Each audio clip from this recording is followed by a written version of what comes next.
नमस्कार दोस्तों, कैसे आप सभी लोग। आज तारीख 28 अप्रैल 2024 है, दिन रविवार। हिंदी तिथि की बात करें तो आज वैशाख माह के कृष्ण पक्ष की चतुर्थी तिथि है।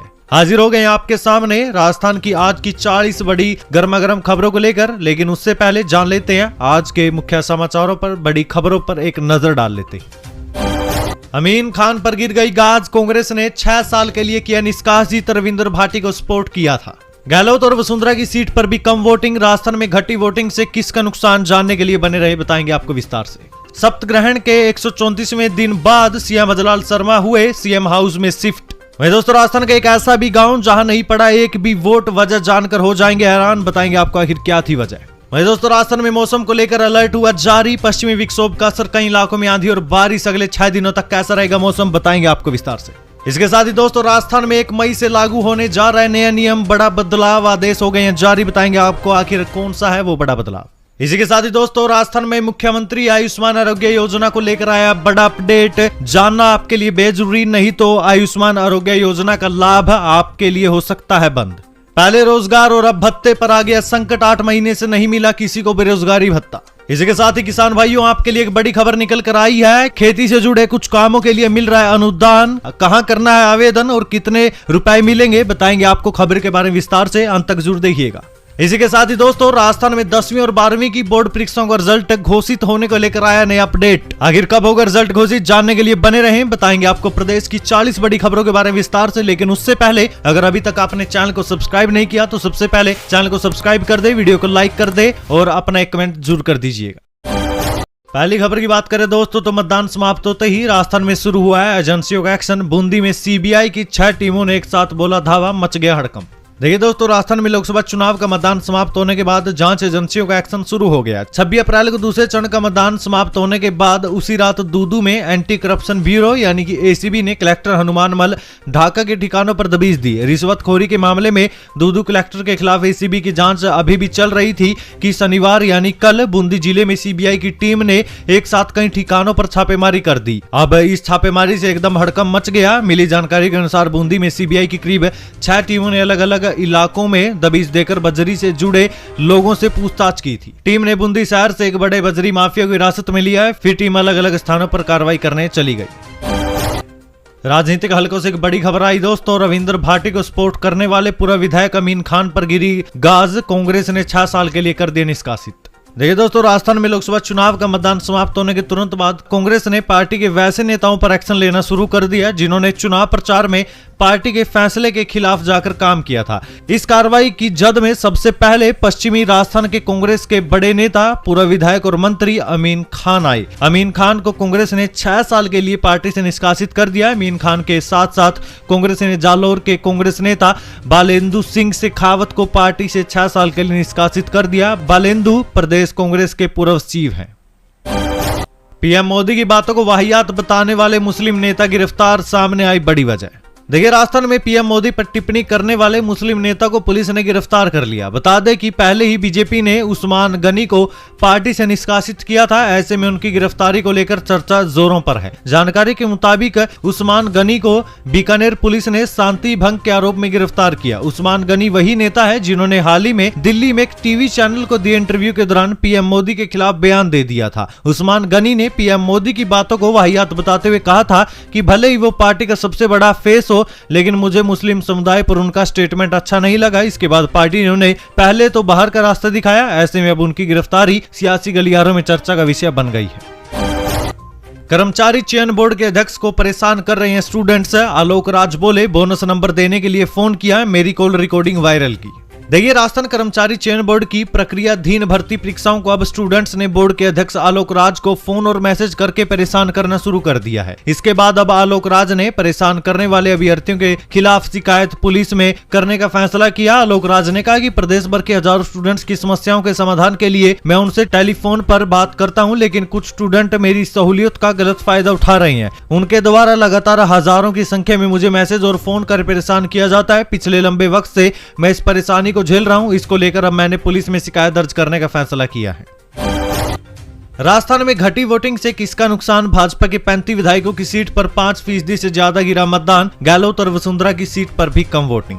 देखिए, राजस्थान में दूसरे चरण की 13 सीटों पर मतदान पूरा हुआ। दूसरे चरण की 13 सीटों पर 64.56% मतदान हुआ है, जो पहले चरण की तुलना में 6.69% ज्यादा है। 13 लोकसभा सीटों पर आने वाली 104 विधानसभा सीटों में से भाजपा के कब्जे वाली 35 सीटों पर मतदान पिछले लोकसभा चुनाव से 5% कम हुआ है, यानी 5% घट गया है। इनमें करीब 3 से 4 सीटों पर तो वोटिंग 10% से भी ज्यादा घट गई। वहीं अब कांग्रेस की बात करें तो कांग्रेस के कब्जे वाली 8 सीटों पर मतदान 5% ज्यादा घट गया। इसके अलावा भारत आदिवासी पार्टी की 1 सीट पर भी वोटिंग कम हुई है। अब पहले चरण में कम वोटिंग के बाद से ही राजनीतिक दलों और चुनाव आयोग ने वोटिंग बढ़ाने के लिए एड़ी चोटी तक का जोर लगा दिया था। उसमें वे काफी हद तक कामयाब भी हुए। राजनीतिक जानकारों की माने तो उन्होंने कहा कि दूसरे चरण में जो अच्छी वोटिंग हुई है उसने खास तौर पर भाजपा को काफी राहत दी है। वहीं अगर कांग्रेस की ओर देखा जाए तो कांग्रेस खेमे में कुछ तनाव है। माना जा रहा है कि भाजपा का प्रदर्शन पहले चरण के मुकाबले दूसरे चरण वाली सीटों पर ज्यादा बेहतर हो सकता है। पहले चरण की कम वोटिंग से आलाकमान ने प्रदेश संगठन को दूसरे चरण की वोटिंग बढ़ाने को कहा था। हालांकि इस वोटिंग के संकेतों को दोनों ही पार्टी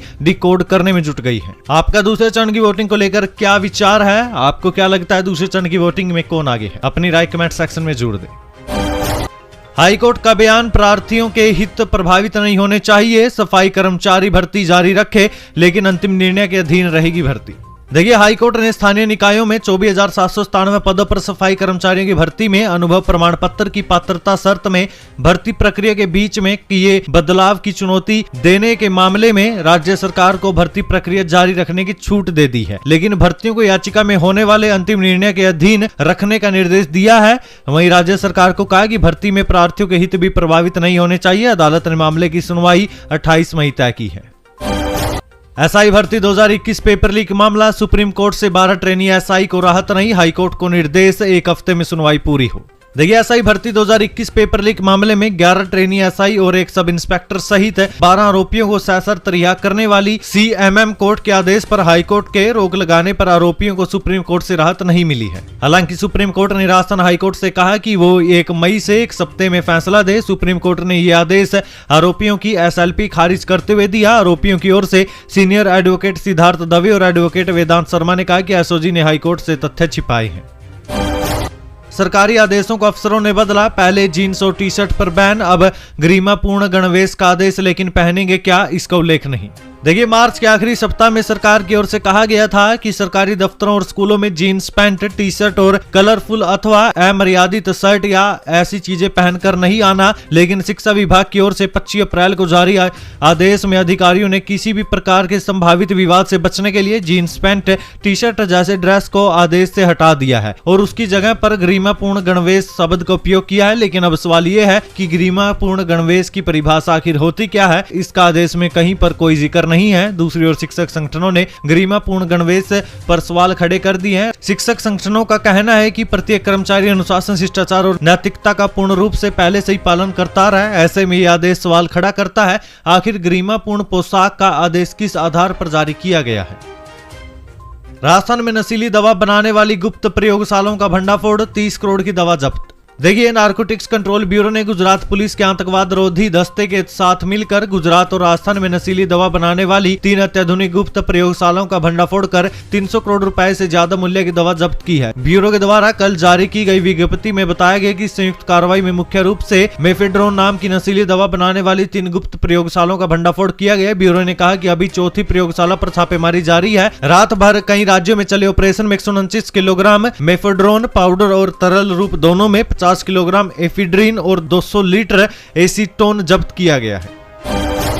अब इन 20 मार्गों पर बंद हुई राजस्थान रोडवेज की बसें, यात्री हुए परेशान। देखिए, राजस्थान रोडवेज के श्री गंगानगर डिपो में बसों की कमी की वजह से हाल ही में 18 से 20 रूटों पर बसों का संचालन बंद हो चुका है। इस कारण क्षेत्र के यात्रियों की परेशानी बढ़ गई है। इन रूटों पर बसों का संचालन बंद होने से यात्रियों को मजबूरी में लोक परिवहन सेवा या फिर प्राइवेट बसों में सफर करना पड़ रहा है। ये बस संचालक मनमर्जी का किराया भी वसूल रहे हैं। साथ ही रोडवेज को राजस्व का बड़ा नुकसान हो रहा है। वर्तमान में श्री गंगानगर आगा डिपो के पास कुल 98 बसें हैं। इनमें 74 बसें रोडवेज की और 24 बसें अनुबंधित है। हालांकि श्री गंगानगर आगा डिपो को करीब 15 नई बसें मिलने वाली है, लेकिन फर्म अभी बसें तैयार नहीं कर पा रही है। फर्म हर डिपो को नई बसें तैयार कर भेज रही है। राजस्थान में दिखा पश्चिमी विक्षोभ का असर, कई इलाकों में आंधी और बारिश। अगले 6 दिनों तक कैसा रहेगा मौसम? देखिए, राजस्थान में एक नए पश्चिमी विक्षोभ का असर देखने को मिला है। राज्य में बीते 24 घंटे के दौरान कई इलाकों में आंधी और बारिश हुई। मौसम विभाग के मुताबिक सबसे ज्यादा बारिश जयपुर के चाकसू में हुई, वहां 21 मिलीमीटर और बीकानेर के डूंगरगढ़ में 4 मिलीमीटर बारिश दर्ज की गई है। मौसम विभाग के मुताबिक अगले 5 से 6 दिनों तक राजस्थान के ज्यादातर हिस्सों में मौसम शुष्क रहेगा। श्रीगंगानगर, हनुमानगढ़ और आसपास के क्षेत्रों में अगले 48 घंटे के दौरान आंशिक बादल छाए रहने और बूंदाबांदी की संभावना है। राजस्थान में गेहूं की हुई बम्पर पैदावार, किसानों के चेहरे खिले। देखिए, भारतीय खाद्य निगम यानी FCI ने न्यूनतम समर्थन मूल्य पर श्रीगंगानगर मंडल में 24,910 मीट्रिक टन गेहूं की खरीदी की है। FCI ने इन दिनों औसत 25 से 30,000 मीट्रिक टन गेहूं की खरीदी की है। श्रीगंगानगर खंड में 15,920 किसानों से 22,06,360 क्विंटल गेहूं MSP पर खरीदी गई है। इसमें श्रीगंगानगर और अनूपगढ़ जिले में 7,827 किसानों से 9,08,272 क्विंटल और हनुमानगढ़ जिले में 8,093 किसानों से 12,98,088 क्विंटल गेहूं की खरीदी MSP पर की गई है। राजस्थान में 1 मई से हो जाएगा ये बड़ा बदलाव, आदेश हो गए हैं जारी। देखिए, राजस्थान सरकार ने प्रदेश में गर्मी के प्रकोप को देखते हुए महात्मा गांधी राष्ट्रीय रोजगार गारंटी योजना यानी मनरेगा के कार्य समय में 1 मई से परिवर्तन कर ग्रामीण क्षेत्रों में बड़ी राहत दी है। EGS आयुक्त शिवांगी सरवणकार की ओर से जारी आदेश में राज्य सरकार के मनरेगा कार्यक्रम कार्य समय सुबह 6 बजे से दोपहर 1 बजे तक तय किया गया। ये आदेश 1 मई 2024 से प्रभावी होकर 15 जुलाई 2024 तक प्रभावी रहेंगे। राजस्थान के सरकारी स्कूल की प्रवेश प्रक्रिया है एकदम अलग, लॉटरी से होता है एडमिशन, जाने पूरी प्रक्रिया। देखिए, प्रदेश के महात्मा गांधी अंग्रेजी माध्यम स्कूलों में प्रवेश प्रक्रिया 7 मई से शुरू होगी। महात्मा गांधी स्कूलों के संस्था प्रधान 6 मई को प्रवेश के लिए विज्ञप्ति जारी करेंगे। 7 मई से लेकर 12 मई तक इन स्कूलों में प्रवेश चाहने के इच्छुक विद्यार्थी या उनके अभिभावक आवेदन कर सकेंगे। संस्था प्रधान अपने स्कूल में कक्षावार रिक्त सीटों पर प्राप्त आवेदनों की सूची 13 मई को नोटिस बोर्ड पर चिपका देगा। 14 मई को प्राप्त आवेदनों और कक्षावार रिक्तियों के अनुसार लॉटरी निकाली जाएगी। चयनित विद्यार्थियों की सूची 15 मई को विद्यालय के सूचना पट पर चस्पा दी जाएगी। राजस्थान में मुख्यमंत्री आयुष्मान आरोग्य योजना पर नया अपडेट, पॉलिसी नवीनीकरण पर आई बड़ी खबर। देखिए, राजस्थान सरकार की सबसे हॉट स्कीम मुख्यमंत्री आयुष्मान आरोग्य योजना पर नया अपडेट आया, अलर्ट हो जाएं। राजस्थान सरकार ने पॉलिसी नवीनीकरण को लेकर निर्देश जारी किया है। राजस्थान सरकार ने निर्देश दिया है कि मुख्यमंत्री आयुष्मान आरोग्य योजना में जिन परिवारों की पॉलिसी वैधता अवधि 30 अप्रैल पर समाप्त हो रही है, वे परिवार अलर्ट हो जाएं और शीघ्र पॉलिसी का नवीनीकरण कराएं। पॉलिसी नवीनीकरण होने पर उन्हें 1 मई 2024 से स्वास्थ्य बीमा योजना का लाभ मिल सकेगा। योजना में स्वास्थ्य बीमा का कवरेज निरंतर प्राप्त करने के लिए पात्र परिवार 30 अप्रैल 2024 तक आवश्यक रूप से पॉलिसी का नवीनीकरण कराएं। पॉलिसी नवीनीकरण ई मित्र के माध्यम से या स्वयं की SSO ID द्वारा किया जा सकता है। पॉलिसी नवीनीकरण को सिर्फ 3 दिन बाकी हैं। किसी प्रकार की कोताही न बरते, तत्काल अपनी पॉलिसी का नवीनीकरण कराएं। रोजगार और अब भत्ते पर आ गया संकट, 8 माह से नहीं मिला बेरोजगारी भत्ता। देखिए, लोकसभा के आम चुनाव में रोजगार बड़ा मुद्दा बना हुआ है। प्रमुख राजनीतिक दल कांग्रेस और भाजपा ने चुनावी घोषणा पत्र में युवाओं को लुभाने में कोई कसर नहीं छोड़ी, लेकिन इसके बाद धरातल पर स्थिति उलट है। अब तो रोजगार के साथ रोजगार भत्ते पर भी संकट आ गया। धौलपुर जिले में बेरोजगार युवाओं को लंबे समय से बेरोजगारी भत्ता ही नहीं मिल रहा। जिले में करीब 2,840 युवाओं को करीब 8 महीने से भत्ता नहीं मिला। बेरोजगार कार्यालय के चक्कर काटने पर मजबूर हैं या उन्हें कोई संतोषजनक जवाब भी नहीं मिल रहा। बायोकेमिस्ट्री जांच के लिए अब नहीं करनी होगी भागदौड़, जिला चिकित्सालय नवीन भवन में लगाई गई मशीन। देखिए, मंडरायल मार्ग स्थित जिला चिकित्सालय में अब रोगियों को बायोकेमिस्ट्री से संबंधित जांचों के लिए भागदौड़ नहीं करनी पड़ेगी। जिला चिकित्सालय के नवीन भवन में बायोकेमिस्ट्री जांच शुरू हो गई है। इससे रोगियों को राहत मिलेगी। करीब 8 साल के इंतजार के बाद ये जांच शुरू हुई। अब तक बायोकेमिस्ट्री से संबंधित जांचों के लिए रोगियों और गर्भवती महिलाओं को शहर स्थित पुराने सामान्य चिकित्सालय तक चक्कर काटने पड़ते थे। सामान्य चिकित्सालय के प्रमुख चिकित्सा अधिकारी डॉक्टर रामकेश मीणा ने बताया कि मंडरायल मार्ग स्थित नवीन चिकित्सालय भवन में शुक्रवार से बायोकेमिस्ट्री जांच शुरू हो चुकी है। किसानों के लिए बड़ी खुशखबरी, कृषि से जुड़े इन कामों के लिए मिल रहा है अनुदान। यहां करें आवेदन, पाएं लाखों रुपए। देखिए, राजस्थान के किसानों के लिए एक अच्छी खबर है। खेतों में तारबंदी, फार्म पोंड, सिंचाई पाइपलाइन, डिग्गी, पानी का हौज व कृषि यंत्र के लिए कृषि विभाग ने राज किसान साथी पोर्टल पर आवेदन शुरू कर दिए हैं। राज किसान साथी पोर्टल या ई मित्र केंद्र से किसान अपने जनाधार नंबर से योजना का लाभ लेने के लिए ऑनलाइन आवेदन कर सकते हैं। आवेदन के समय किसान के पास खेत की जमाबंदी की नकल और राजस्व विभाग की ओर से जारी खेत का नक्शा होना जरूरी है। वहीं आवेदन के बाद कृषि विभाग प्रशासनिक स्वीकृति जारी करेगा। योजना में चयन होने के बाद विभाग किसान को मोबाइल पर मैसेज से सूचना देगा। इस बार विभाग ने अनुदान को लेकर नई गाइडलाइन भी जारी कर दी है। किसानों को वित्तीय वर्ष 2024-25 में अपडेट गाइडलाइन के अनुसार लाभ मिलेगा। उद्यान विभाग के अधिकारियों ने बताया है कि किसान अब ऑनलाइन माध्यम से कृषि और विभाग के योजना के लिए आवेदन कर सकते हैं। 1200 घन मीटर क्षमता के पौंड निर्माण पर अनुदान मिलेगा और प्लास्टिक लाइनिंग फार्म पौंड पर ST, SC व सीमांत 1,35,000 रुपए किसानों को अनुदान दिया जाएगा। वहीं किसान भाइयों, आपको राज्य किसान साथी पोर्टल पर आवेदन करना होगा बागवानी, कृषि विपणन समेत अन्य सुविधाएं प्राप्त करने के लिए, जिसके तहत किसान कृषि ऑनलाइन सेवाओं के माध्यम से खेत की बुआई, सिंचाई, पाइपलाइन, डिग्गी, जल, हौज व कृषि यंत्र सींच के लिए आवेदन कर सकते हैं। बागवानी ऑनलाइन सेवाओं के माध्यम से प्रदेश के किसान फव्वारा, ड्रिप, मिनी और micro sprinkler, rain gun, green house, shade net house के लिए चलाई जा रही योजनाओं की जानकारी के साथ ही उनके लिए आवेदन कर सकते हैं। मुख्यमंत्री भजनलाल 134वें दिन सीएम आवास में हुए शिफ्ट। घर में पहले गाय, बछिया और कन्याओं का हुआ प्रवेश। देखिए, मुख्यमंत्री भजनलाल शर्मा ने शपथ ग्रहण के बाद अब 134वें दिन सिविल लाइन स्थित बंगला नंबर 8 में प्रवेश किया। सीएम आवास में प्रवेश करते समय सीएम भजनलाल शर्मा के साथ कई विद्वान वेद मंत्रों का उच्चारण कर रहे थे। उनके साथ उनकी पत्नी और परिवार के लोग भी थे। इस दौरान हवा महल के विधायक बाल मुकुंदाचार्य भी मौजूद थे। वहीं दोस्तों, इतना ही नहीं, मुख्यमंत्री भजनलाल शर्मा ने सीएम आवास में प्रवेश के दौरान देसी गाय और 1 महीने की बच्चिया को सबसे पहले प्रवेश करवाया। इसके बाद कन्याओं को प्रवेश कराया गया। फिर उसके बाद सीएम भजनलाल शर्मा और उनकी पत्नी के साथ सीएम हाउस में प्रवेश किया। ओएसडी की चाल में फंसे पूर्व मुख्यमंत्री गहलोत की मुश्किलें बढ़ना तय। भजनलाल सरकार कराएगी फोन टैपिंग प्रकरण की उच्च स्तरीय जांच। देखिए, भाजपा के वरिष्ठ नेता राजेंद्र राठौड़ का कहना है कि पूर्व मुख्यमंत्री अशोक गहलोत ने गैर कानूनी तरीके से जनप्रतिनिधियों के फोन टैप किए। हालांकि विशेष परिस्थितियों के दौरान फोन टैप की संवैधानिक शक्तियां मुख्यमंत्री के पास होती है, लेकिन पूर्व सीएम अशोक गहलोत ने उन शक्तियों का दुरुपयोग किया। ये दुर्भाग्य की बात है कि सरकारी एजेंसियों पर दबाव बनाकर तत्कालीन उप मुख्यमंत्री सचिन पायलट सहित कई चुने हुए जनप्रतिनिधियों के फोन गैर कानूनी तरीके से टैप किए गए। राठौड़ ने कहा कि तत्कालीन मुख्यमंत्री ने दबाव बनाकर उच्च पदों पर बैठे पुलिस और प्रशासनिक अधिकारियों को भी में शामिल किया। राठौड़ ने कहा कि फोन टैपिंग के लिए एक विधिक प्रक्रिया अपनाई जाती है, लेकिन पूर्व सीएम गहलोत ने नियमों को ताक पर रखकर फोन टैपिंग करवाई है। राठौड़ ने कहा कि अब जनता के सामने इस बात का खुलासा होना चाहिए कि पूर्व सीएम गहलोत ने आखिर किसकी अनुमति से फोन टैप कराई, जनप्रतिनिधियों के फोन टैप आखिर क्यों कराए गए और क्या फोन टैपिंग प्रक्रिया में तमाम संवैधानिक प्रक्रियाओं का पालन किया गया था। इसका पता लगाने के लिए उच्च स्तरीय जांच होना आवश्यक है ताकि दोषियों के खिलाफ कड़ी कार्रवाई हो सके। रविंद्र भाटी को जान से मारने की धमकी। सोशल मीडिया पर रोहित गोदारा नाम की आईडी से पोस्ट। बालोतरा में धरना खत्म। देखिए, बालोतरा में एसपी ऑफिस के बाहर निर्दलीय प्रत्याशी रविंद्र भाटी का धरना 4 घंटे बाद खत्म हो गया था। इस बीच निर्दलीय प्रत्याशी रविंद्र सिंह भाटी को सोशल मीडिया पर रोहित गोदारा कपूरी सर नाम की आईडी से धमकियां दी गई। हालांकि इसकी किसी ने कोई जिम्मेदारी नहीं ली है और हम भी नहीं लेते। इधर समर्थकों के साथ मारपीट करने वालों पर कार्रवाई के लिए बालोतरा में एसपी ऑफिस के बाहर पहुंचे भाटी की बात पुलिस ने मान ली। भाटी को वार्ता के लिए एसपी ऑफिस बालोतरा के अंदर बुलाया गया। भाटी 2:43 पर वार्ता के लिए पहुंचे थे। करीब 1 घंटे की बातचीत का कोई नतीजा नहीं निकला था। इसके बाद दूसरी दौर की वार्ता हुई, जिसमें पुलिस ने एफआईआर लेकर कार्रवाई का आश्वासन दिया। वार्ता में एसपी कुंदन के अलावा एसएसपी धर्मेंद्र यादव और अन्य अधिकारी भी शामिल थे। 7 साल बाद अलवर जेल से बाहर आया गलत काम करने वाला फलाहारी बाबा सबसे पहले मंदिर में टेका माथा।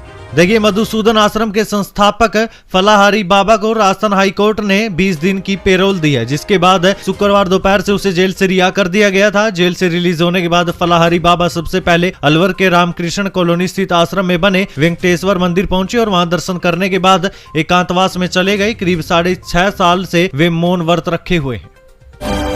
राजस्थान बोर्ड कक्षा 10वीं और 12वीं का रिजल्ट जल्द। राजस्थान result.nic.in पर मिलेगा लिंक।